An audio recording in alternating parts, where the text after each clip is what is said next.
박근혜 사저 팔렸다. 윤지영 기자, 네. 박근혜 전 대통령 사저를 매입한 사람이 공개가 됐어요. 네, 그렇습니다.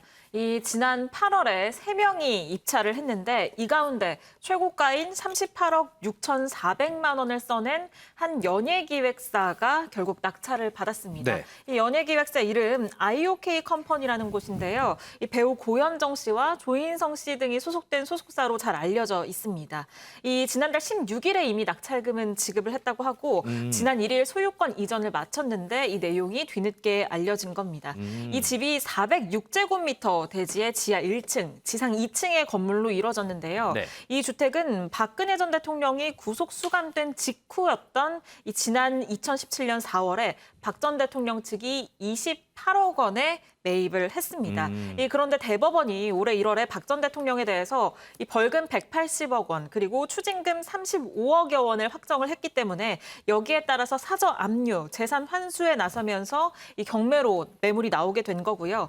이 입찰에는 가로세로 연구소도 참여를 한 것으로 알려져서 좀 유튜브 눈길을 방송 가로세로 끌었는데요. 연구소 말이죠? 네, 그렇습니다. 그런데 최고가가 아니라 두 번째로 높은 금액, 지금 보시는 것처럼 36억여 원을 써내서 낙찰에는 실패했습니다.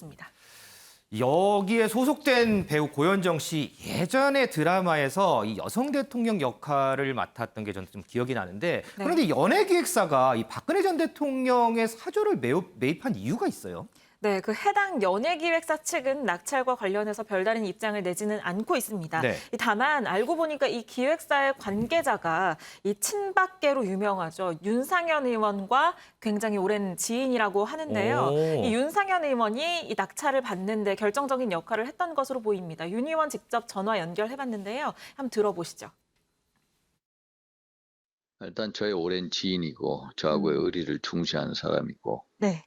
또 박 대통령이 지난 4년 반 이상 억울한 옥살이를 하고 있고 풀려나신 후에 이 거처할 집도 없는 이 마당에 네. 어떻게든 잘 모셔야 되지 않겠냐라는 그런 생각을 가지고 저와 이심점심 통하는 그런 지인이 그걸 낙찰을 받게 됐습니다.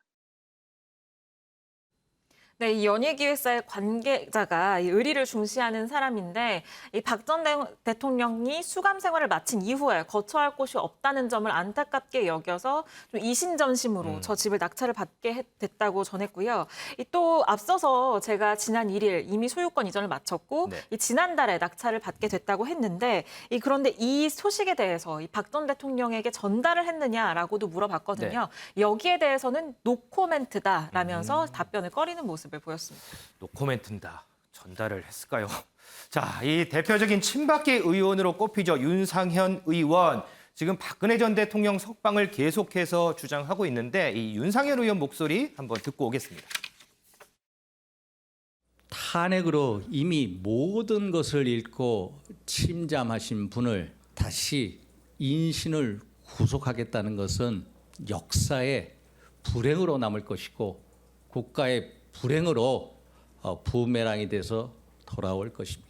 이미 치욕적이고 불명예스러운 파면을 당한 대통령을 포승줄과 수갑에 채워 교도소에 넣겠다는 것은 부관참시와 다를 바 없습니다.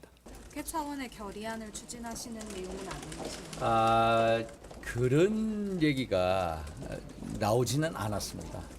일단 당연히 석방돼서 재판을 받아야 된다. 이런 거에 대해서는 공감대를 다 가지고 있고요. 소정수 의원님, 이 윤상현 의원이 일전에 한번 얘기한 적이 있는 것 같아요. 이 박근혜 전 대통령 사석에서 누님이라고 한번 불러봤다 이런 얘기를 했던 게 좀 기억이 남는데, 자, 이 소속사 이 대표와 지인 관계고 이심전심이다. 자, 그러면 박근혜 전 대통령 출소하면 이 자택에 살게 되겠죠? 그건 두고 봐야죠. 일단 이 산 관계자가 박 전 대통령에 대해서 좀 우호적인 여러 가지 생각을 갖고 있는 것 같습니다. 그래서 어려움을 겪고 있으니까 나중에 출소를 하게 되면은 좀 거처가 필요하지 않겠는가라는 측면에서 낙찰을 받았다라고 얘기를 했는데 그렇다고 해서 박 전 대통령이 이제 나왔을 경우에 저 집에서 산다라는 보장은 또 없는 거죠. 박 전 대통령 또 성격이 그렇게 자기 집이 아닌데 저 부분은 사실상 다른 사람은 소유지 않습니까? 그렇죠, 네. 거기에 그냥 얹혀 사는 그 길을 택할 것인가? 그건 글쎄요, 좀 두고 봐야 될 것 같습니다. 왜 그러냐면 뭐 박 전 대통령도 사이가 그렇게 원만한 관계는 아니지만 이 동생들이 있지 않습니까? 네. 박지만 씨나 박건영 씨 등이 있고 박지만 씨는 또 상당한 나름의 또 재산도 또 갖고 있고 그런 상황이기 때문에 만약에 그렇게 된다면 동생들 입장에서도 이제 또 여러 가지 생각을 하게 될 거니까 그러겠죠. 그 상황에서 과연 저 집에 들어가 살 것인가 그 부분은 알 수 없는 부분인데 일단 뭐 박 전 대통령이 이 벌금 180억 추징금 35억 이 부분을 낼 수 있는 어떤 그런 돈은 없지 않습니까? 그러니까 스스로 자신의 거처를 마련할 수 있는 그런 능력은 없는 거죠. 그렇기 때문에 어딘가 인척들인가 어떤 지인들을 통해서 생활을 할 수밖에 없는데 저 내곡동 사저로 갈 것인가? 저 부분은 박 전 대통령이 저기에서 하루도 산 적이 없지 않습니까? 그냥 소유권은 돼 있었지만 네. 실제 저기서 산 적은 없거든요. 그렇기 때문에 사실은 사저라는 이름을 붙이기도 조금 애매모호한 그런 측면이 좀 있는 그런 곳이어서 저 개인적으로는 박 전 대통령이 만약에 사면 등으로 해서 나온다고 해도 저 집으로 갈 것인가에 대해서는 저는 조금 그렇지 않을 가능성이 좀 더 크지 않나 하는 그런 생각도 좀 가져봅니다. 자, 박근혜 전 대통령 과연 이 내곡동 사저로 들어갈지 참 그것도 궁금해집니다.